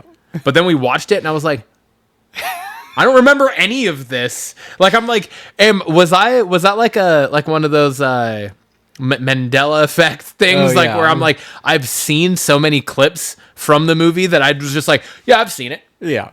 You know, like I was like, what the fuck? Because I was watching it and I was laughing. Like Lindsay was looking at me like, and then partway through she literally goes, she's like, have you never seen this? And I was like, I don't know. I was like, if I've seen it, I'm watching it for the first time again. I'm getting to relive it because this is fucking hilarious. I was dying laughing. Yeah. So many parts of it. And I think I'm happy about that. Whether I had seen it before and I just completely forgot about it, or that was my first time watching it, I'm happy I watched it when I did, because I think I just had a better appreciation for it than when it came out in 2003 when I was 10 years old. Yeah, exactly. You know, like now I'm like, there's so many fucking things in that movie that are absolutely hilarious now as an adult. And it was fantastic. So that was fun going back and watching all those kind of movies. It is, absolutely. And that one's one that 100% holds up too. Yeah. It's not one where like we've gone back and watched old movies where we're like Roller. I know this. You like this movie a lot, but you even said too when you went back and watched it. Rollerball is like it didn't age well. Like this, like the way, like the filming of it, and everything. Yeah. Like Freaky Friday, it aged well. Like it still looks good. Yeah, you know, like even though it was 22 years ago, it was still like. It looked good. It doesn't look like it was shot in the fucking 80s. You know what I mean? Like 100%. So that was one. The only other movie I have on here that I watched was I watched Bride Hard. Oh, okay. The Rebel Wilson and Anna Camp. How was that? I enjoyed it. Was it stupid? Abso-fucking-lutely. That's what it's supposed to be. Exactly. I think that is what it's supposed to be. It's like a funny kind of knockoff Die Hard, obviously. Yeah. Like I liked it. I really enjoyed it. There that were a couple on Prime? Yes. Yeah. Okay. I think I read it for like $5 on Prime or whatever. And then so two things here. Untamed. Me and Lindsay started and finished that. Okay, because you did not put that on last month. Okay, I couldn't remember. I was like, I can't remember if I started it. Okay, so we started it. I finished it. She kind of fell out. It wasn't her. I love my wife. Thank God she doesn't listen to the podcast. She's just funny because that show, like we were like watching it in bed, and she was like watching the first episode with me, and then it was like the second episode came on, and she's kind of scrolling because that's what she does, and she'll like be scrolling and watching something, unless it's like something that she's fully fucking into, like Amanda Seyfried fucking show. On Peacock. River, something River. Why am I totally fucking forgetting it? Anyways, that show. Yeah. She such a good show too. She was so fucking into it. Like her phone might have been on the charger in the room while we were watching this. Like it wasn't even. She was not distracted. Yeah. Not Untamed. But she's like, God, you watch such just like scary and gross sounding shows. And I was like, this? I was like, how is this any different than that fucking show or fucking Found? I was like, it's a very similar show. I was like, what are you talking about? But it was just it rubbed her the wrong way in one moment, and she was out of it. So, but I finished it, and then I started season 2 of Platonic. Okay, and that's I'm only a couple episodes in, but that's where I'm at with that. And that was my August binge cap. Long Bright River. Long Bright River. Thank you. I knew it started with an S though. Yeah. Samsonite. I was way off.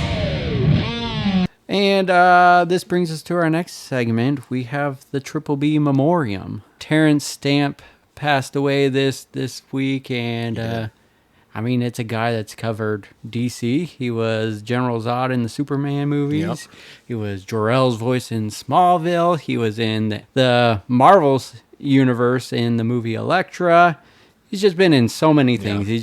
He was in Yes Man. We were just talking about that the other day at the Creed concert. The Covenant he was that guy, and so it's just another one has passed, and you know, he made a big mark on Hollywood, and so this is to him. Cheers. And that brings us to Blockbusters question of the week. I posed this question for you. What's the most unpredictable plot twist you have ever seen in a movie? Yeah, that's a good question, dude, because you kind of...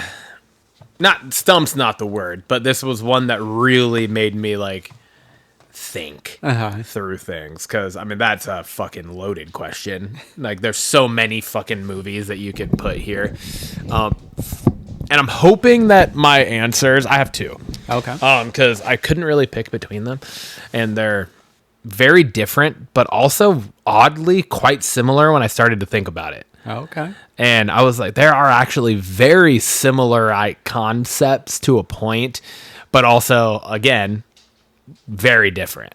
Okay. And I went with either The Game, Okay. that The one we watched. Yeah, You had me watch for Toasted or Trash with Michael Douglas. Yep. And Inception. Okay. And when you really think about thematically in it, they are somewhat fairly similar movies. Yeah, they kind of. But like the actual concept to what, like, when you get down to the details of them are obviously like very different. Mm-hmm. But they have very similar ideas where like these things are happening that aren't actually real or are. You know what I mean? And like it's hard to tell the difference between them. Yeah. I think if I really had to break it down between the two, I'd probably lean towards Inception as being the more unpredictable plot twist. Yeah. Because there's still a part of me that I'm like, I still don't know what was actually true at the end of that movie, right? With the top spinning, and you never, like, it's spinning, it kind of starts to wobble, and then it goes to black, and you're still just like, yep. Is this reality or is this Inception? We still don't fucking know. Yeah. You know, where like The Game, that was a crazy plot twist, but like that was finite. You knew at the end that you're like, okay, I know what this is. Yeah. So that's where I think I lean more towards Inception as being the most, but I wanted to give The Game because that was one that we covered on the show earlier in the year, and it was definitely it was like, oh fuck! And it was like a double twist back to back. Yeah. Right? It was like, oh shit, he died. Oh shit, he's alive. Oh shit, this is all fake. What the fuck? You're like, whoa! So it was definitely one that I thought was worth mentioning. Yeah. What about you? I'm going with Crazy Stupid Love with Steve Carell. Wow. Is that Emma Stone? Yep. And is Ryan Gosling's in that? Yep. Yeah. Is that also is that the one? Is Tina Fey in that? No. That was Day Night. That's Day Night. Okay, Yeah. okay. But get my Steve Carell picks.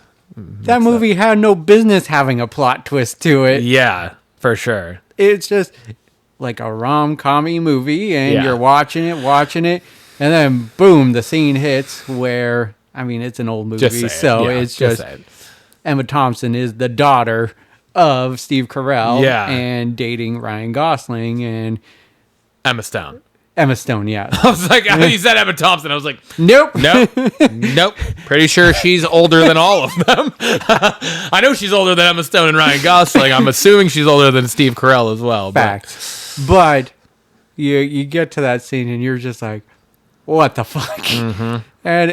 But then it just fits so well, and even watching it multiple times, you're just like, what the hell? You just really don't see any of the signs there. That's a good pick. I like that. But it was just very unpredictable. And a movie that shouldn't have one did have one, and it was very welcomed. It was a fun twist, but I thought it was a great movie. Hell yeah, man. And that Fucking is dude. episode 64. 64. Cheers. Close the door. Buy a whore. Don't buy a whore. Let's fucking go.